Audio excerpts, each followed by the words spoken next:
Guys, gals, and pals, welcome back to Paint and Talk episode 21. As always, I hope you've been doing fine the last 24 hours. I hope things are generally, good. Not too good, not too bad. You guys know the drill at this point. I myself have been doing pretty well. I got a haircut, kind of the elephant in the room, if we're being honest. It was much needed. I was actually going through an inability to record because of how bad the hair was getting. That's one thing. A bad hair day will ruin my day like nothing else, to be honest. But that's quite frankly, I don't know, how many people will be watching this the second it comes out. But if you do watch these the second they come out, that's why this is coming out probably around 9 p.m. instead of 9 a.m. I'm really sorry about that, but I needed to get this haircut before I could record. But we're all good now. We're back on track. We're all good. And that's over. I've been, personally, just to kind of segue into today's topic, I want to talk about, labels, freedom, queer identity, what I call labeldom. I'm sure there's a name for it that I probably should have searched up before discussing it on a public stage while painting, but I didn't, so we're going to call it labeldom for today's episode. And it starts with David Lynch, right? I want to start there because I think that's an interesting place to start. First of all, of course, rest in peace, David Lynch. Fun fact, my aunt knew David Lynch, which I discovered about a week ago. I was having dinner with her, and she was like, oh yeah, my neighbor, was friends with David Lynch and I had drinks with him a couple times. And then, 2 weeks later, passes, unfortunately. Rest in peace, David Lynch, of course. And because of him passing, I was like, let me go back and revisit some of David Lynch's work. I've watched, bits and pieces of Eraserhead. I want to say I've seen, I think it's Lost Highway, I've seen a little bit of, but I'd never really sat down and given a David Lynch work the proper time that it, obviously deserved. If you're at all into movies, which, based on the people that would be clicking on something like this, I'm going to guess you are, that David Lynch movies and TV shows, you gotta watch it all the way through and do it in one sitting. I feel like it's not something you can watch in bits and pieces on TV while you are getting ready for bed. You know what I mean? I don't know, but that was my experience with watching in the past, was that exactly. And I was like, let's watch a full one of these, right? So I watched Blue Velvet, and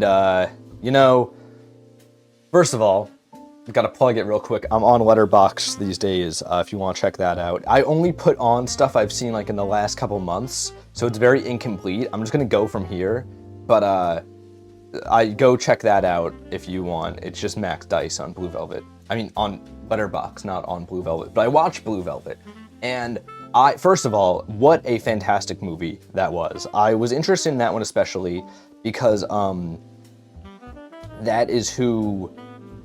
That's the one that David Foster Wallace talked about on, I think it's the Charlie Rose show is where he talks about it on, where he was talking about how great it was, and I was interested in it from his descriptions of it, so I was like, okay, let's go check out this one, and I'd always heard that David Lynch projects make no sense at all. I watched all of Blue Velvet, and I'm I want to say maybe a little over halfway through all of Twin Peaks. So far, I'm not getting that. I've heard that's a bigger thing with Mulholland Drive and some of those, so I'll see when I get there. But Blue Velvet, watched it all the way through, makes perfect sense. I was really into it. I thought it was really well done. God, that man should have directed a Batman movie. I was saying it to a friend.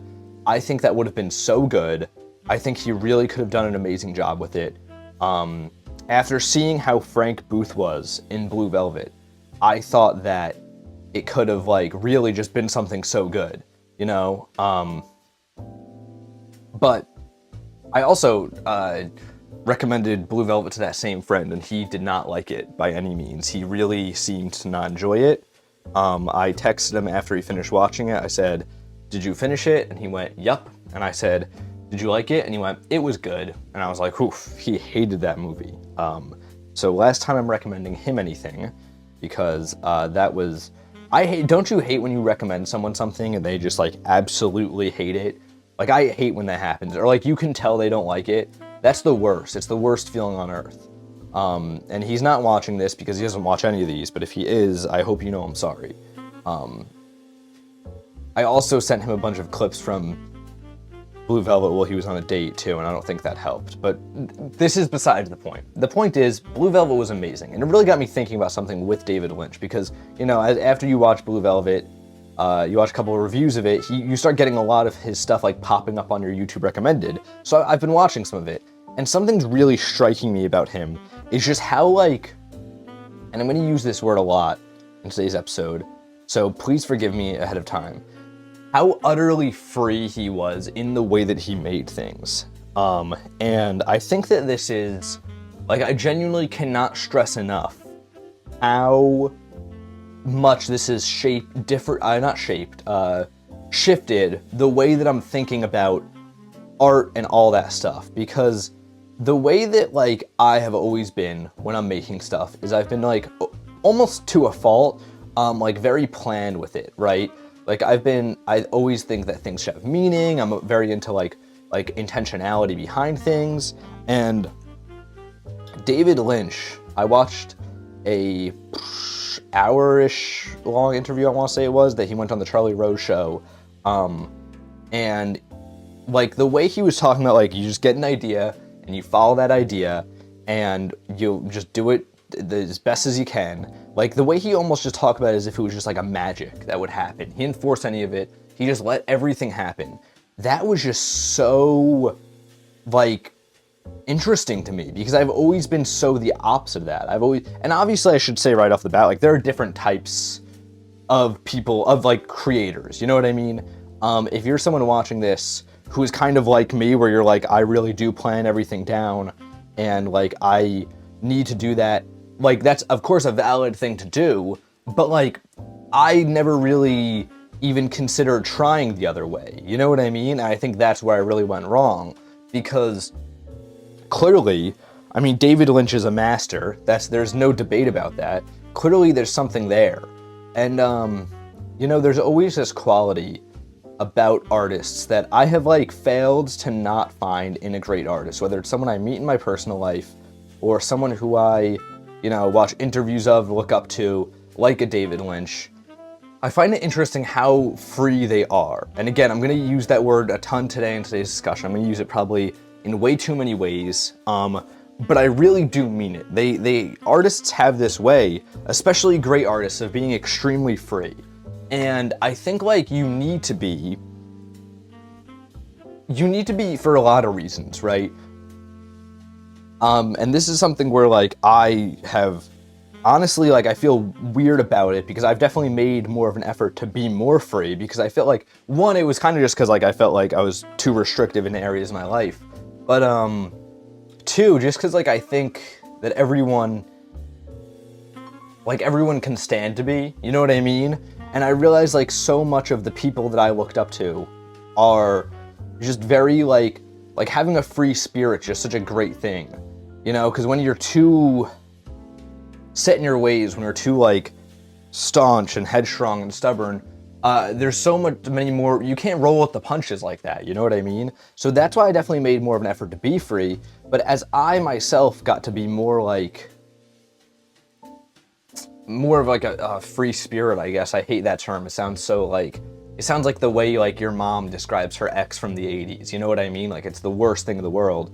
But, like, the more I got to do that, the more I realized, like, wow, like, this is, dare I say, like, essential for making things. You can't make things restricting yourself and living in this box, you know? You gotta, which is ironic, because I say this literally in a cube that I make to record these, but you need to let yourself be more free in that creation.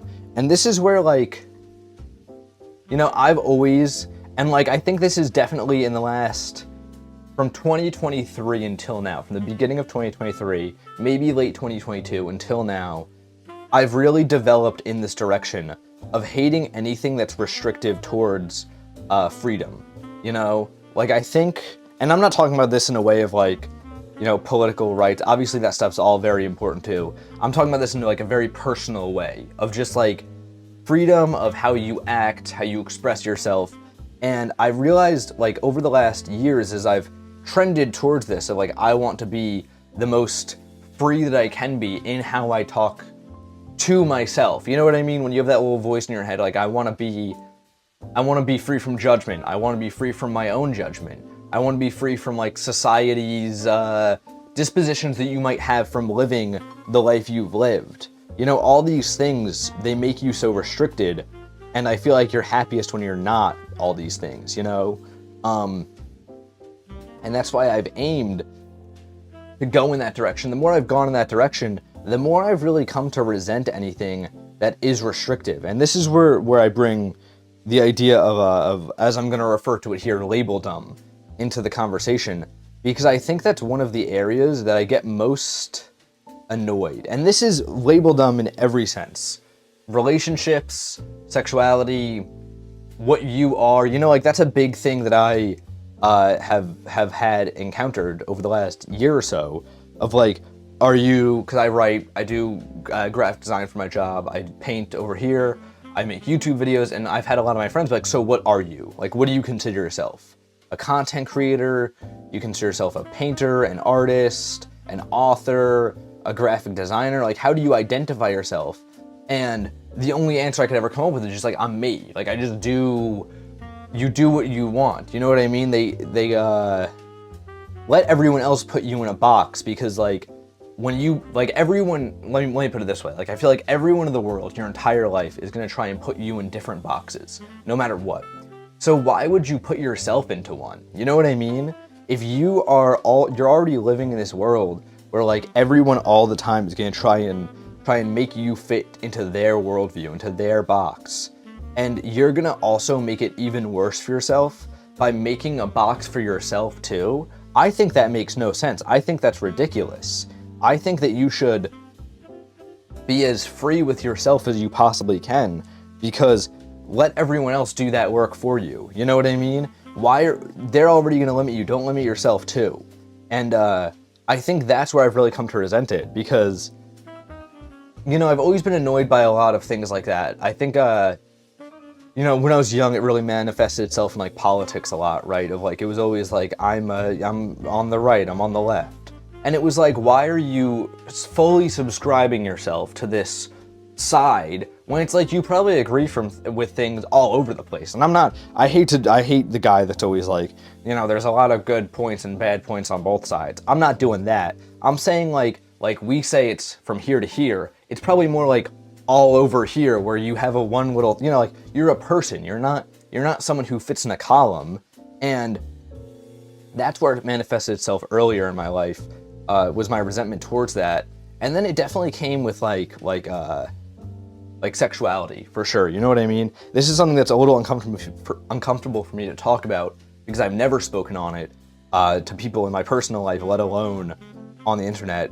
But like I've just never felt the need to identify myself as anything, because it's like, why, like, we don't call ourselves a different thing when you like someone with a certain hair color, like when you have a type, you know what I mean? So why would I ever, you know, put more emphasis on this when it's like, there doesn't need to be. Everyone can just do what they want and, like, let things be whatever they're gonna be, you know what I mean? And of course, I do feel the need to emphasize here, if you're someone who is identifying as you know, gay, lesbian, bi, any of these things, like, that's great, and if it makes you feel more comfortable, that's great. But to me, it's only ever made me feel like I was boxed into something, you know? It's only ever made me feel like I had an expectation to uphold. Because for a lot of the time, it wasn't just like, oh, you're this, because that thing comes with so many other things, you know? We think that a gay person has to look and act a certain way. We think that a lesbian or a straight person has to act and look a certain way, you know? And that's where it's always been like, why would I do that? You know what I mean? And that's one of the reasons I've really left myself unlabeled. And that's where, like, you know, I think my hatred of labels in identity, relationships, politics, art, you know, even art, where I'm like I do all these different things. I don't even want to call myself an artist. I'm just kind of me, you know what I mean? I feel like this is just the natural state, It's what I've been doing my whole life, is just, painting when someone gives me paints, drawing when someone gives me a pencil, writing when I'm at a computer. All these things have just come with me my whole life. So when I got to this age where, around like your mid-teens, when you're talking to people in school about what you do, and you get the question of like, well, what are you? I've hated it so much because it's like I never had that question before, and I'm doing the same thing that I was doing before. So why do I get this question now? And that is the same. I feel like I'm running in circles right now, but that's the same for sexuality. It's like I'm doing the same thing I've done my entire life, outside of when I was bullied in middle school for that little while. But outside of that period, I'm doing the same thing I've done my entire life. Why do I need to like throw it in an Instagram bio now, and make it fit so you can understand it better? And I think like I started making a concerted effort to live more freely about 2 years ago, in 2023, right? That was the year where I was really like, I'm going to be me 100% of the time, and I'm not even going to think about letting anything else happen. And I think like the second I started really attempting to do that was when I started realizing like my whole life has been a trend towards this, of like just trying. Is that what self-actualizing is? I'm not familiar enough with like the genuine definition of that, but I feel like that's what self-actualizing is, where it's like I feel like I've just been working my whole life towards being myself, and I've been held back in so many places because people tell me I should make myself easier to understand for them, and like when you stop making yourself easier to understand, it's like then you get to be yourself, you know what I mean? And I don't know, it's like, it's such a simple thing, I feel like, but it's also so, I feel like a lot of people live their life waiting to be themselves, whether that's in retirement, whether that's in their work, they have a dream they want to accomplish. There's sort of like this idea of like, I'll be me once I get there. Even I still do that in my head a lot, of like, I will be myself once I'm at this point in my life. And it's like, that's not how that works. You know what I mean? You got to be yourself, whether you're starving and dying of thirst in the Sahara Desert, or you're sitting in a big city that you always wanted to be in. For me, it's like whether I'm in the Sahara Desert or I'm sitting in Paris in an art studio. You know what I mean? Something that's like the biggest dream I could have, where I imagine me at my most self. That's not gonna, if you're waiting to be rich or an artist, a real artist, or waiting to be free in your own expression of whatever that might be, clothing, sexuality, politics, whatever you want to put on there, right? If you're waiting for that moment to be yourself, you're not going to be yourself once you get there. Because like yourself is intrinsic, the self cannot be, you can't like, the reason you're not being yourself isn't because you have, like, you're not rich, right? A lot of people say, I have friends that even do this, like, I've heard them say this, where it's like, I will be more myself once I have that fancy car, once I have that fancy job, then I will dress how I want to dress. Then I will do the things I want to do, talk how I want to talk. And it's like, what you're craving there is not like the actual car itself, it's having that car to shield yourself from others' opinions so you can feel like you can actually be yourself. You just want to feel like people will look up to you because you're successful, and then you'll be yourself because people will take your quirks as eccentricity instead of off-putting weirdness, That's the joke in a lot of, I don't remember the TV show, but there's a joke in this one show where it's like, when you're rich and weird, you're eccentric. When you're poor and weird, you're, on drugs or something. That's how it always goes, right? And it's like, at the end of the day, all you're still trying to do is shield yourself from others' opinions, and it'll never be enough for you. If you work so hard so you can buy a car, so you can be yourself, you're too insecure at that point to be yourself. You know what I mean? You've already conformed to everyone else's standards. So do it now. The only way to really do it is to stop caring about what people think. And I think a large part of that comes with labels, comes with the idea of like, I'm not going to give myself a label to make you feel better about what I am, you know? And I think something that really opened my eyes to this is I had a long talk with a lot of friends who are like in queer communities. You know, I myself have never been one to go to bars or anything like that, or hang out in those spaces. So like I had I was with a bunch of people there one time, and I was talking to them about like how they perceive themselves, you know, like just the self-perception, kind of the discussion we're having right here. And a lot of them were saying to me like, oh no, yeah, like I tell people I'm gay, but I get with girls all the time. You know what I mean? I just do whatever I want to do. It's just like there's not a word to describe the exact way I operate. It's just easiest to understand when I give people that label. And all of them had you know, some of them were ranging. Some of them were like, no, I've really only ever been with girls. You know, I'm ace, things like that. So all of them definitely ranged. But like the vibe I was getting was like, all of this is like people just, like people in this community that I was talking to, this group of friends, they weren't so much like queer because they liked a certain person. They were queer because they understood that they didn't have to box themselves in. You know what I mean? Like they almost laughed at the idea. And I'm not saying, again, I feel like the need to say this, because I don't want to make anyone uncomfortable, is like, I'm not saying this about every single person who might be, you know, identifying. Like you might feel a certain way, and that's completely fine. I mean, this whole thing's about not judging, right? But what I found so interesting about all these people is they just had one little perception difference from everyone else. And that's that you can't box in a human to a label.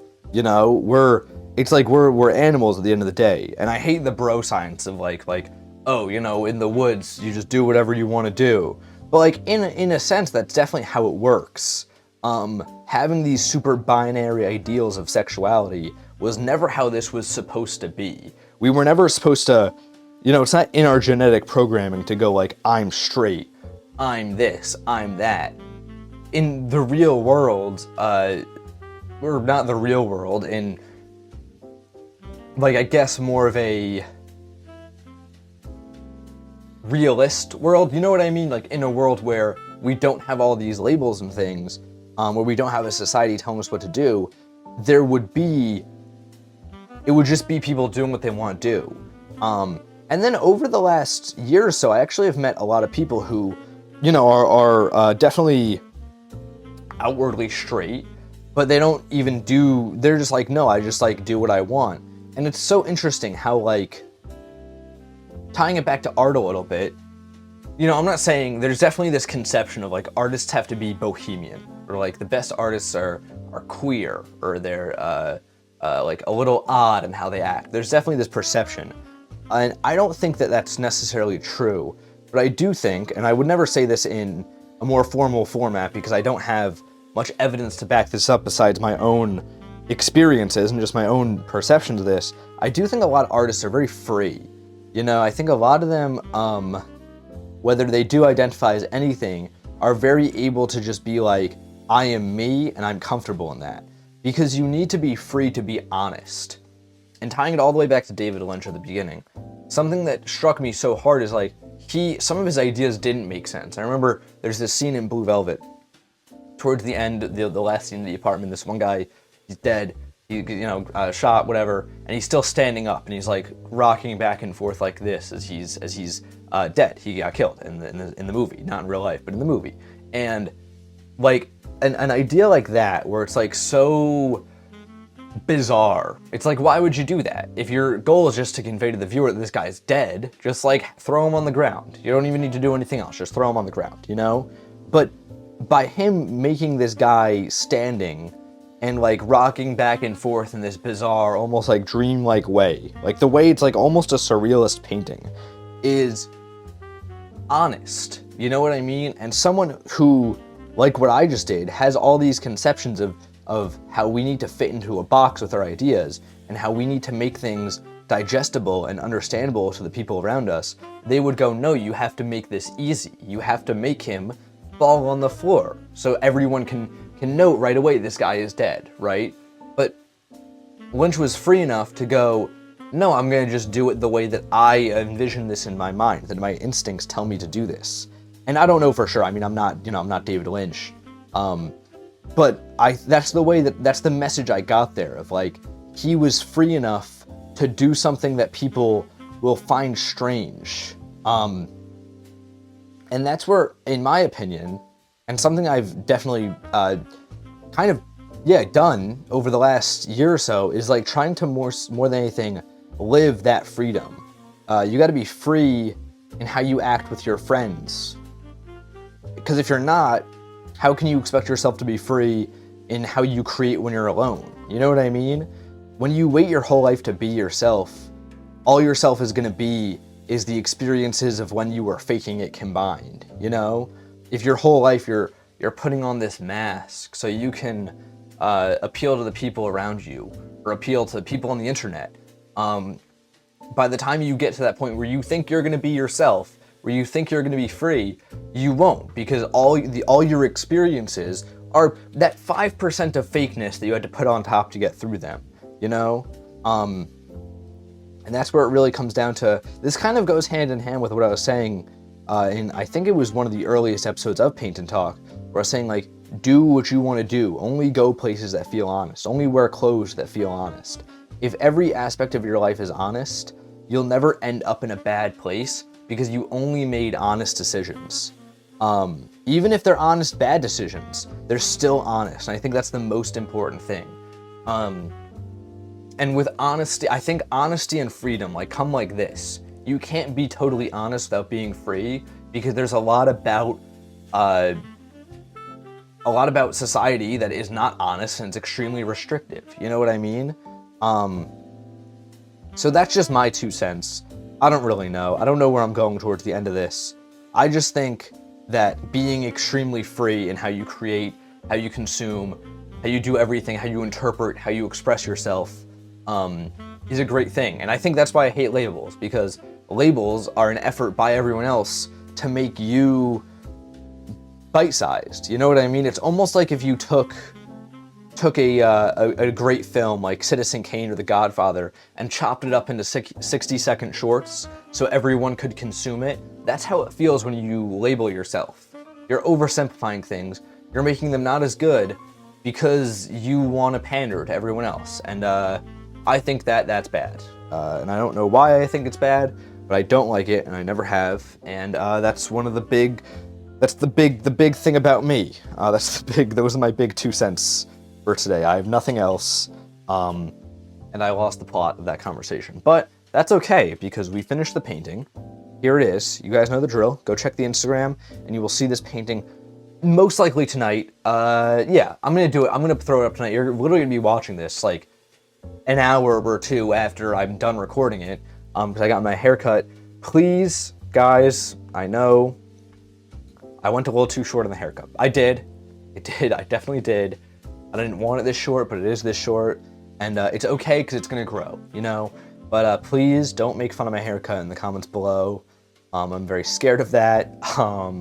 Don't do that. Also, one other thing, speaking of honesty, which this has nothing to do with honesty, but I want to tie it back to the conversation, I'm going to start titling and thumbnailing these videos different.